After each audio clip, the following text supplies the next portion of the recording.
everybody, it's Pat Parks, and today I wanted to teach you how you can maintain a 4.0 GPA in college for the entire duration of your undergrad degree. Whether you're going for a bachelor's or you're going for an associate degree, this will help you maintain a solid GPA throughout your college career. So my first tip is to make sure that you submit every assignment that you're given on time to the best of your ability. I know that's very demanding, especially if you're working part-time, full-time, or you have other responsibilities like children, but there is a way to make it easier. So from day one, for the next few weeks, make sure you always are on top of all your assignments. You know when they're due, what they entail, and a lot of this means you're going to have to put in a lot of work up front. But you don't have to keep it all stored in your memory. You can use a spreadsheet program like Excel or Google Sheets. I personally like to use Google Sheets, and I have the course name, I have the name of the assignment, and I have the due dates. Now, alternatively, you could also list the type of assignment that it is in order to ensure that you don't, that you're sufficiently prepared. For instance, if you know it's an essay, you want to make sure you write incrementally. You don't want to, cram it all at once, because it's impossible to do that and have a decent, you can sometimes pull it off, but if you want to consistently do well and know that you're going to do well, you need to make sure you work consistently, because sometimes cramming will work, and I'm sure as many of you know, sometimes it just throws you a curveball. So tip number one, always make sure you submit your assignments on time. And one way to make sure you manage to do that is to keep some sort of spreadsheet program. So that's actually is the biggest destroyer of GPAs that I've seen throughout college. I'll hear people say, oh, I forgot to submit that assignment. And immediately, especially at the beginning of the semester where people tend to slack, what you want to do is from the very beginning, you want to work as hard as you can to keep a solid grade throughout the course. And then as you approach finals, you can slack off a little bit. That's always been my approach, and it's worked wonders. Now, of course, if your final's worth like 40-50% of your final grade, you can't really do that, but it's still good practice to make sure you're set up as much as possible for your final. Another tip, read the textbook, and this is almost, it's almost baffling to me that I need to say this, but if you read the textbook, you'll do better than many other students in the class who just try to get by the skin of their teeth and don't put in any work outside class. If you read the textbook, you'll be on top of the material, and a general rule I like to follow, which may be a lot of work depending on the course, is to become so familiar with the textbook that you can instantly recall any fact from memory.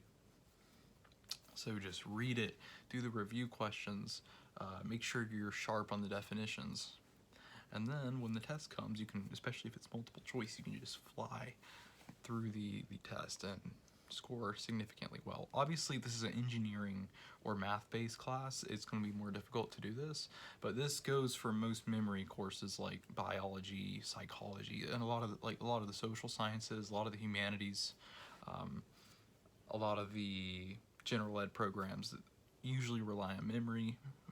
Make sure you have a decent memory before getting into the higher level courses.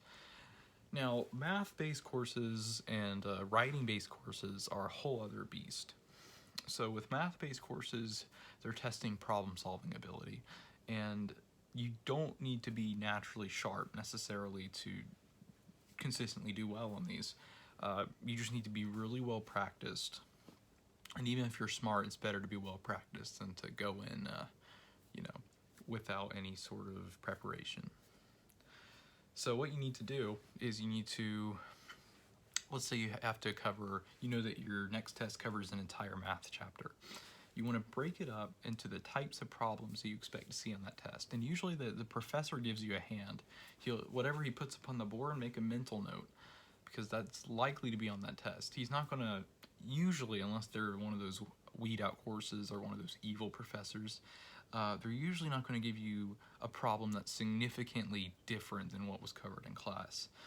And if they do, most likely it's from the forbidden sections at the back of the problem sets in the textbooks. So you need to know by the first test if you're dealing with one of those tricky teachers.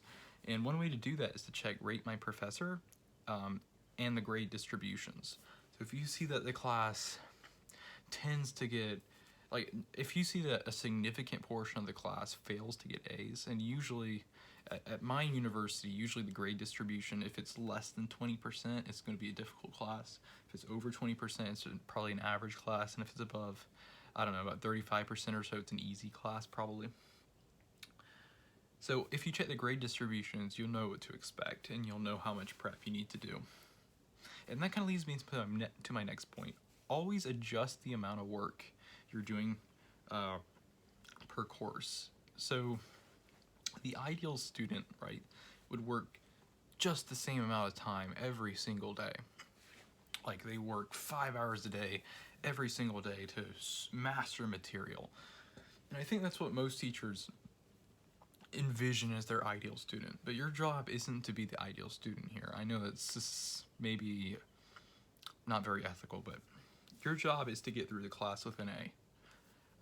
And I always have learning as a priority, but there is diminishing returns, right? You could, often it comes down to, let's say, I don't know, I'll just give an example. Maybe 10 hours a week in a class, maybe 10 hours a week in a class to get an A minus, and then like 40 hours to get an A plus, right? You kind of probably want to go just a little higher than an A minus. So maybe like 15, 20 hours maybe in that scenario. You don't want to be the student that's consistently striving for A pluses, because whenever you're doing that, you're taking time away from classes that might need that additional time. Now, if you've completed the bare minimum for all your courses and you have an abundance of free time left over, by all means do that in your favorite courses. But expecting to be able to do that is just, it's not feasible. It's not likely.